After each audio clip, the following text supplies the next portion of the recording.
monsieur le ministre des Finances mu ngi ñàkk tooy xepp si wax ci bor bi et il y a de quoi, pourtant il fait pas chaud dans la salle monsieur le ministre, mais il y a de quoi. La dette du Sénégal pour cette année ñu ngi war a servir la dette à hauteur de 5 milliards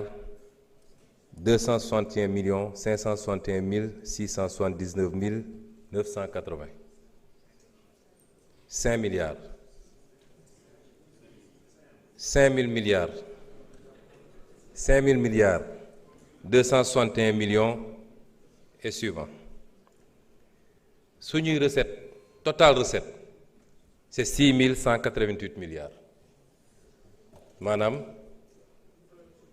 mënoon nañu jël recettes yi yépp fayee ko bor bi moom donc la cay des matul 1000 milliards. Premier trimestre bi bor bi mi ngi ci 1938 milliards boo ko dajeel boo ko tasee wàllu bor intérieur bi c'est 762 milliards bor extérieur bi 1175 milliards. Deuxième trimestre bi mën naa ko faram-fàccee waaye day gudd. Lii mooy ndono gi bi nga xam ne gars yi bëggatuñu ñu wax ko. Il faut que yéen parlementaires yi il faut que les cadres les intellectuels parce que débat bi mënuñu koo gaaw a suul ndax moo arrangé nit ñi mais tout part de là mooy lan nga fi fekk ak lan nga mën a demee. su ma jëfee comparaison ñoom bi ñuy egsi 2012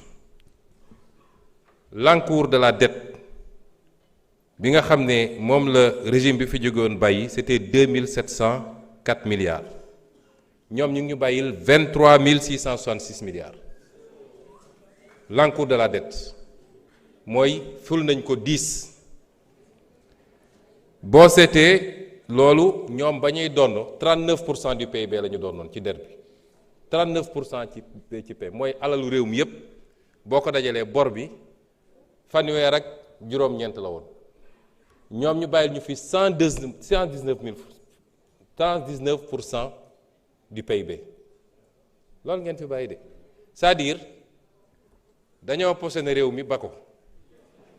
piégé ko ba kenn xamatul ñu ba ko. Lii c'est des statistiques du lu ma inventé mi ngi fii ci ministère des finances ku dem génne ko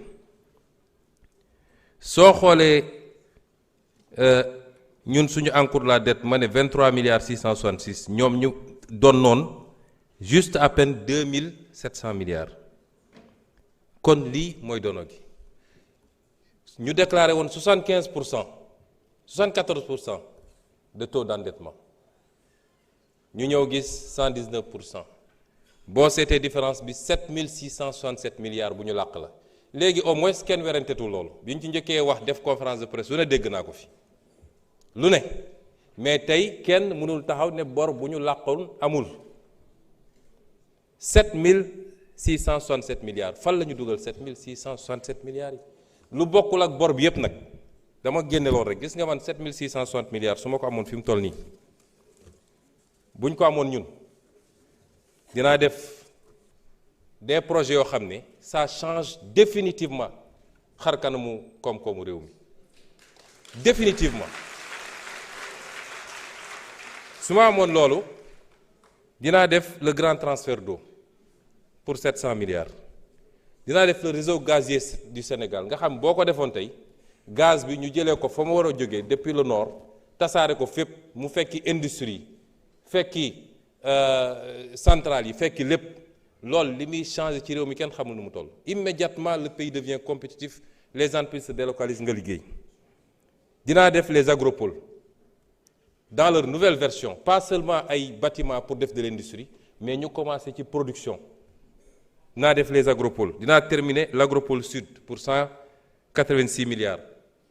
dinaa def l'agropole centre pour 304 milliards dinaa def sax les autres agropoles dinaa def le pré-Ferlo nga xam ne boo ko defoon tey tout le Ferlo changé ndox mi baawaan fu ne pour 330 milliards dinaa def dinaa jël le port de Ndayane li nga xam ne mooy les infrastructures maritimes communes pour 250 milliards au lieu ma koy taylay bitim réew dinaa ko defal sama bopp. dinaa def l'extension de l'aéroport AIBD pour 305 milliards. Les logements sociaux pour 405 milliards. SENTER yokk autorail bi yóbbu ko ba Thiès dinaa ko def ci loo xam ne du weesu 400 milliards. waaye mun naa def lenn ci loolu def benn projet boo xam ne c'est le projet le plus structurant mooy Yaakaar Teranga ma defal ko sama bopp. J'ai besoin de 4500 milliards je fais Yaakaar Teranga on donnera l'énergie à 60 francs le kilowattheure aux Sénégalais et aux industriels. Imaginez l'impact de ces projets-là sur la société. Où est-ce qu'ils ont mis l'argent? duñ ma ne Diamniadio la ñu gas tabax ay immeubles wala ci ay stade lañ ko def wala et c'est ça li tax man mënuma d'accord ak ñu bëri ci li ñu bëgg parce que lii wax nañ ko Sénégalais ñu ngi leen ko wax saa su ne te teewul malgré tout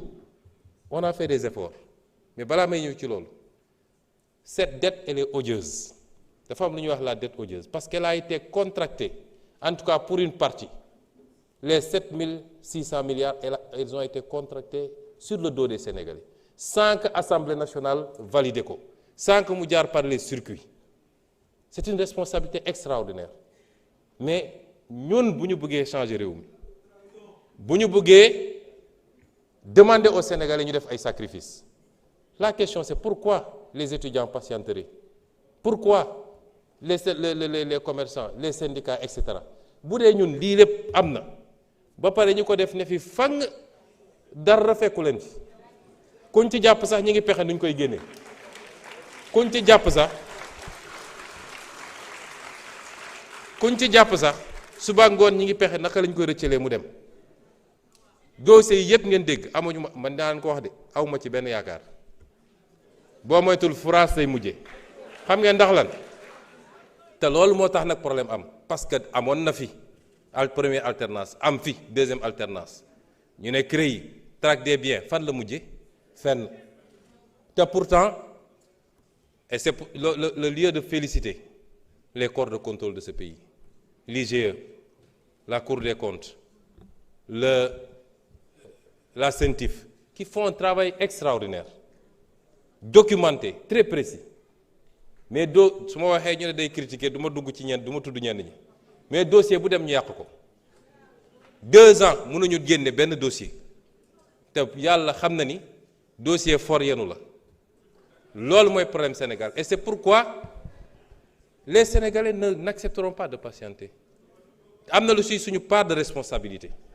parce que ñun ñoo war a mettre les gens qu'il faut là où il faut ñu def le travail qu'il faut c'est à nous de le faire et cette dette elle est odieuse parce qu'elle a été conclue sans l'approbation des Sénégalais à travers les instances qu'ils ont désignées ñi def responsabilité chaîne bi dafa bëgg ba ci Cour suprême sur la dette extérieure c'est la Cour suprême moom mooy génne benn lettre d'habilitation ne bu ko bailleurs yi wala ministère des finances saisiré moom moo naan on a regardé mais cette opération est conforme à la loi mais la première loi en matière de finances c'est la loi de finances xanaa kay nga dem xool est-ce que ça c'est inscrit au niveau de la loi de finances est-ce que c'est des crédits qui sont inscrits toute la chaîne de responsabilité elle est là 7700 milliards ñu bëgg ko bàyyi mu demee noonu et ça bu ñu ko réglé wul notre responsabilité sera engagée et c'est pourquoi moi malgré cette situation je rends hommage au ministre des Finances et à toute son équipe au ministre de l'économie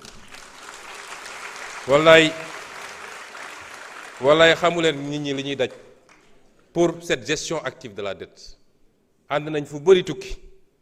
dem di waxtaan di lijjanti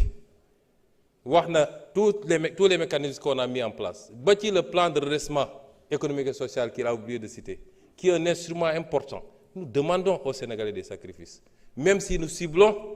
des secteurs à taxer qui n'impactent pas sur les besoins de première nécessité des Sénégalais mais nous demandons aux Sénégalais des sacrifices et c'est pourquoi il est impératif que loolu yëpp am et je disais tout à l'heure que malgré toute cette situation nous avons fait des efforts wax nañu fii léegi les baisses baisse de l'huile de palme raffinée 100 francs par litre, sucre cristallisé 75 francs, farine 4000 francs par sac, pain, ciment, riz, le riz brisé